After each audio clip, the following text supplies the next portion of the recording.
everyone, today I am making tofu. And tofu is amazing and I love tofu, but there is a little bit of a trick to it. And so we're gonna start with the container.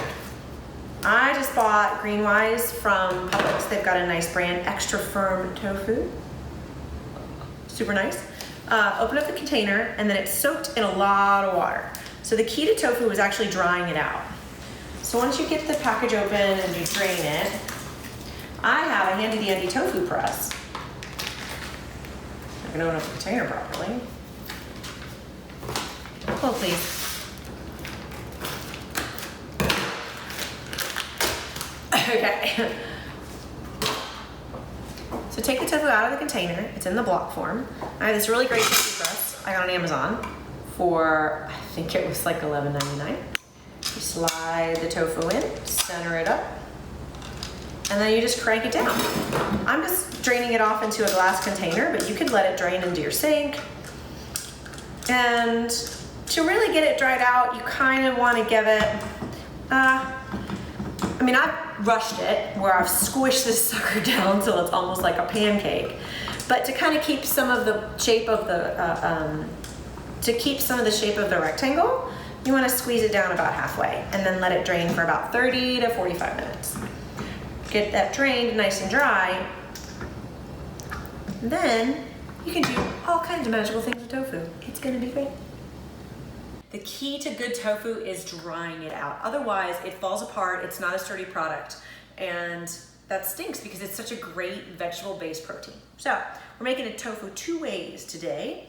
Number one, we're gonna use some of my blackening spice that I make up for chicken or fish, or anytime I use it for like spicy tacos, and I'll do it on anything that we want that's spicy. So, and then the other version is a little bit more creative. We're going to actually fry the tofu and dress it in nutritional yeast with a bunch of really great spices. So, for the first one, get that oil nice and basted, and then just spray the tofu with olive oil. When you're grilling tofu, it's important that you give it a decent amount of fat. We've dried it out so much that now it needs that fat to be put back into it. Once you've got all that olive oil on it, really easy, just sprinkle the spices. I am a big fan of spice, so I coat it fairly well. I don't bother with doing the sides so much because as it cooks, it kind of gets what it needs to get. So that's the blackened spice tofu, flip it over, same thing on the process.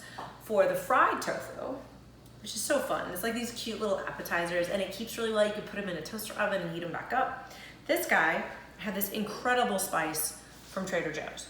It's called umami spice, and it's with mushroom powder and salt and garlic, and it makes everything taste like you're like Gordon Ramsay. So I just sprinkle it over the cubed tofu, both sides, and then it's really easy to smash it into nutritional yeast. And when I say smash it, I mean like, bro, squeeze it in there so that it's really, really coated, and then just set it off onto a plate.